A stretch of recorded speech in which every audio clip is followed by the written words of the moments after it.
Sure. I mean, we definitely got to have our called plays. We're trying to lean into mostly like how are we creating advantage, how are we finding space. We may call a play, and the defense gives us something else. They afford us a reject or a drive or a back door, and we don't even have to run the play. Don't run the play just to run the play. So, really trying to kind of just recalibrate how we just think about our offense.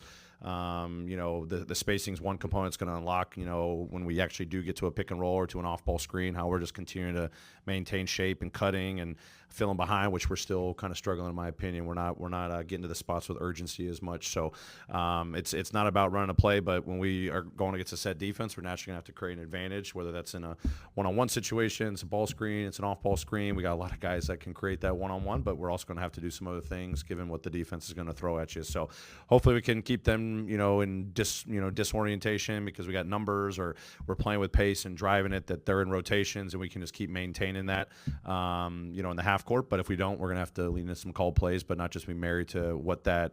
It's not the old school, do this, do that. It's not an if-then statement. It's create this to create the advantage and play off of our principles off of that. It's going to look complex, but it's simple at the end of the day. Only time will tell for y'all to kind of dive into what we're doing. But pace is one of the big priorities for us. I thought our guys did a phenomenal job today. I thought we set a tone for the season of how we want to operate come practice. I think this was actually one of the shorter training camp practices day one that we've had, but the work rate was some of the best that we've ever had.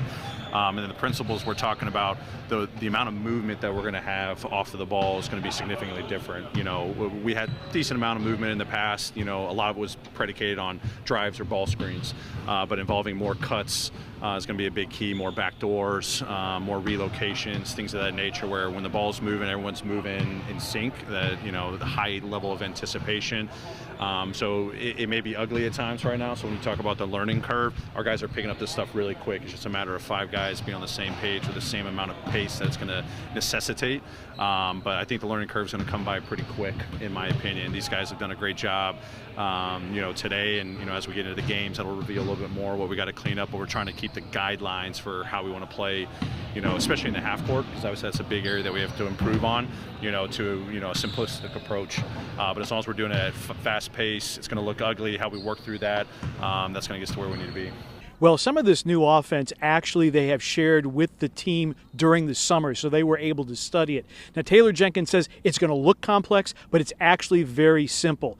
Fewer two-man actions, more off-ball movement. He said look for more back doors. The Grizzlies' offense was a lot of ball screens, pick and roll. They'll still have some of that, but they're going to have more 5-man actions, more ball movement, more player movement, and the players are really, really excited. And Taylor Jenkins knows that there's a little bit of a learning curve, but guys are picking it up pretty quickly. Yeah, I think change is positive. I think offense is a lot about movement, our offense in particular, but not ball movement, but movement in general. Like, we're constantly moving. That's the big theme now.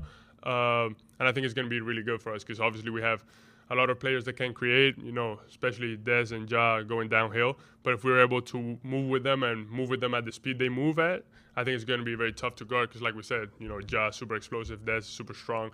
Like, we got to find out ways in which we can put them or help them, make the right decision for us. And then once anybody gets the ball, we just got to keep moving to make the defense tired because that's what it's all about. It's 48 minutes a game, 82 games. It's a long season. So if we're able to maintain that level of concentration, I think we're going to be in a good spot. Yeah, for sure. I mean, we've had 3 weeks where we've been running around, but I think we need a couple more still. But like I said, if we're at that level, other teams will have to condition at that level. So it'll be good. For sure, yeah. You'll see a lot of it. The ball don't stick as much. You have different guys being able to bring the ball up the floor and get into, what we want to an offensive end. So we don't have no designated positions right now. It's get the ball up the floor and you move as your teammate moves.